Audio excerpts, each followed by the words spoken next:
दोस्तों, हम सब जानते हैं कि जाने अनजाने में कुछ ऐसी गलतियां कर बैठते हैं जो बाद में हमारे लिए बड़ी बड़ी मुसीबतें खड़ी कर देता है। हम इंडियन ज्यादातर इमोशनल होते हैं और हर चीज को दिल से कनेक्ट करते हैं, जबकि चीजों में कोई इमोशन नहीं होता है और ना ही वो हमारी बातें सुनते हैं या समझते हैं। हम बस इमोशनली खुद को चीजों से कनेक्ट कर लेते हैं और हमको लगता है कि जैसे हम उन चीजों से प्यार करते हैं वैसे ही वो चीजें भी हमसे प्यार करती हैं। लेकिन ऐसा नहीं है। जैसे कि अगर आप एक सिक्के को 5 बार उछालते हैं और टेल आता है, तब हम प्रिडिक्ट करने लगते हैं कि इस बार हेड आएगा, लेकिन फिर भी हेड नहीं आता है। ऐसा इसलिए क्योंकि हमको लगता है कि ऐसा होगा, लेकिन चीजें अपने नियम से काम करती है। इसलिए अगर आपको इमोशनली अवेयर होना है तो वीडियो के एंड तक बताई सारी बातें ध्यान से देखें। वीडियो पहली बार देख रहे हो तो चैनल को सब्सक्राइब करें और बेल आइकन को भी प्रेस करें। हिंदुस्तान के नर और नारियों का स्वागत है इस वीडियो में। Number 1, cognitive dissonance. दोस्तों, हम सबने बचपन में लोमड़ी और अंगूर की कहानी तो जरूर सुनी है। जब बहुत कोशिश करने के बाद भी लोमड़ी अंगूर को तोड़ नहीं पाती है, तब वो वहाँ से चली जाती है और बोलती है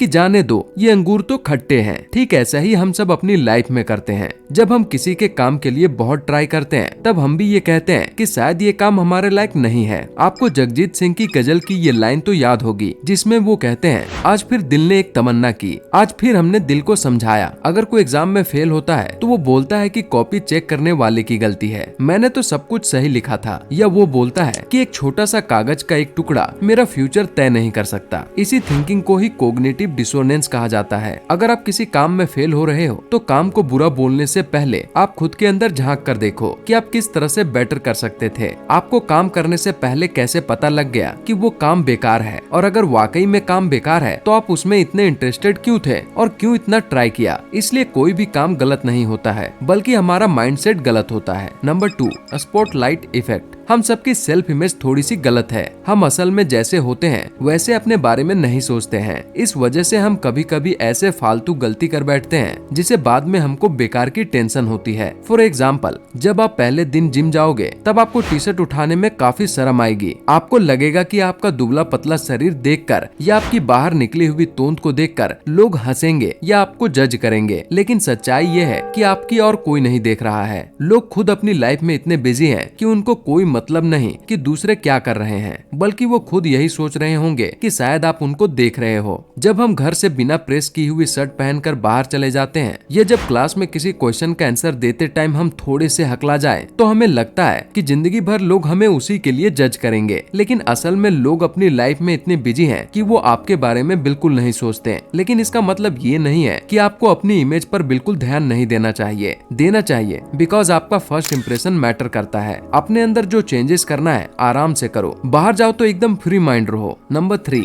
एंकरिंग इफेक्ट। जब शोरूम से नई गाड़ी खरीदने जाते हैं तो वहाँ के सेल्समैन ये जरूर कहते हैं कि सर, क्या आप सीट कवर को बदलना चाहेंगे? सिर्फ 500 रुपए का है। सर, क्या आप गाड़ी का इंश्योरेंस करवाना चाहेंगे? सिर्फ 2000 रुपए में। अब सोचो, जब कहीं जा रहे हो और अचानक से कोई एजेंट आपको इंश्योरेंस के लिए बोले तो आप मना कर देते हो, या कोई शॉपकीपर सीट कवर के लिए बोलता है तो भी आप मना कर देते हो। लेकिन शोरूम में आप चाहकर भी मना नहीं कर पाते हैं। यहाँ ध्यान दिया जाए तो ये सिर्फ एंकरिंग इफेक्ट का खेल है। बिकॉज 80,000 की गाड़ी के आगे 500 रुपए का सीट कवर थोड़ा सस्ता लगता है। ठीक इसी तरह जब आप रेस्टोरेंट में खाना ऑर्डर करते हो तो फ्राइज भी ले लेते हो, क्योंकि 500 रुपए के आगे 50 का खर्चा सस्ता लगता है। लेकिन हम सब यहाँ गलती कर बैठते हैं। हम बिना एनालाइज किए चीजों को खरीद लेते हैं, जबकि ये सीट कवर बाहर 300 रुपए का भी मिल सकता है, या फ्राइज बाहर 20 रुपए का भी मिल सकता है। लेकिन हम बिना चीजों को ट्रैक किए या बिना मोल भाव किए उसे ले लेते हैं और सामने वाले की एंकरिंग के जाल में फंस जाते हैं। इसलिए आज के बाद कहीं भी कुछ भी खरीदो तो उसके पहले मार्केट में उसका असली प्राइस जानकर ही खरीदो। नंबर 4,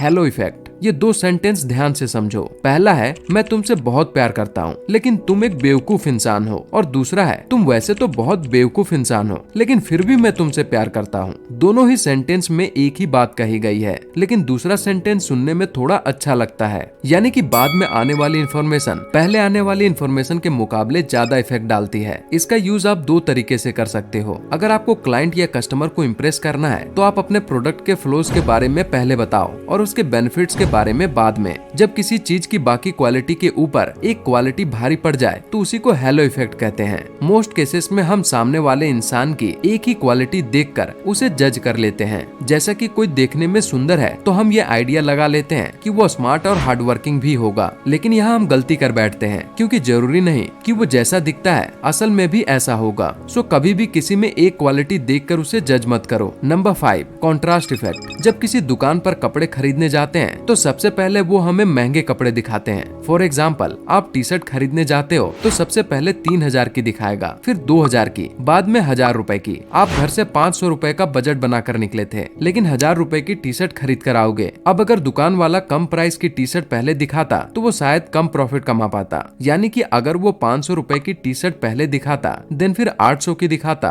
और बाद में 1000 की दिखाता, तो शायद आप 500 या 800 वाली टी शर्ट खरीदते, ना कि 1000 वाली। लेकिन दुकान वाले अपना माइंड का यूज करते हैं। इसे ही कहते हैं कॉन्ट्रास्ट इफेक्ट। हमारा ब्रेन हर टाइम चीजों को और लोगों को कंपेयर करता रहता है। जैसे कि एक अच्छा दिखने वाला आदमी किसी खराब और बदसूरत दिखने वाले आदमी के बगल में खड़े हो जाए तो आपको अच्छा दिखने वाला आदमी पसंद आएगा, और अगर वही अच्छा दिखने वाला आदमी किसी सेलिब्रिटी के साथ खड़ा हो जाए तो आपको सेलिब्रिटी ज्यादा पसंद आएगा मुकाबले उस अच्छे दिखने वाले आदमी के। इसलिए कभी किसी को या खुद को किसी के साथ कंपेयर ना करें। कॉन्ट्रास्ट इफेक्ट का यूज मार्केटिंग में सबसे ज्यादा होता है। आपने देखा होगा कि किसी प्रोडक्ट पर 5000 को काटकर उसके पास में 3500 लिख देते हैं, जिससे लोगों को ये लगता है कि इसकी प्राइस तो बहुत कम है, बट असल में इसकी प्राइस 3000 होती है। Number 6, confirmation bias. हमारे अंदर हर चीज को लेकर एक बिलीफ होता है। जैसे कि शाकाहारी लोगों को लगता है कि वेजिटेरियन डाइट इन्वायरमेंट के लिए और इंसान के लिए बहुत अच्छी है, और इसी वजह से हर आदमी को शाकाहारी होना चाहिए। इसलिए वो ऐसी बुक्स, वीडियोस और लोगों पर ज्यादा ध्यान देते हैं जो इनके बिलीफ से जुड़े होते हैं और इनके बिलीफ को और मजबूत करते हैं। काफी लोगों का मानना है कि सोलर कार हमारे एनवायरनमेंट के लिए अच्छी है, लेकिन अगर आप ये देखो कि एक सोलर कार को बनाने में जितना सिलिकॉन यूज होता है, उस सिलिकॉन को जमीन से खोद कर निकालने में और उसे प्यूरिफाई करने में और उसके पैनल्स को बनाने में कितना पॉल्यूशन हो रहा है। साथ ही उसकी बैटरी बनाने के लिए बहुत सारा लीड यूज होता है, जिसे जमीन से निकालकर प्यूरिफाई करने में भी बहुत सारा पॉल्यूशन होता है। इंसान यही सोचता है कि एक सोलर कार एनवायरनमेंट फ्रेंडली है और बिल्कुल पॉल्यूशन नहीं करती है, लेकिन इसको बनाने में हद से ज्यादा पॉल्यूशन होता है। उसके बारे में कोई नहीं सोचता है। एक डीपली बात है जिस पर हर किसी का ध्यान नहीं जाता है। यूजुअली लोग सिमिलर पॉलिटिकल व्यूज वाले लोगों के साथ कनेक्ट करते रहते हैं, यानी कि उन लोगों के साथ जिनके विचार मिलते जुलते हो। सोलर कार खरीदना कोई गलत नहीं है, लेकिन हर चीज के दो मायने होते हैं, जैसे कि एक सिक्के के दो पहलू। इसलिए कभी एक साइड की थिंकिंग को अप्रोच मत करो, बल्कि दोनों साइड से देखो और फिर डिसाइड करो। Number 7, better man of phenomenon. मान लीजिए आपने कोई नई कार खरीदी और थोड़े दिन बाद उसी की तरह बहुत सी कार्स रोड पर दिखती है, या आपने कोई वर्ड याद किया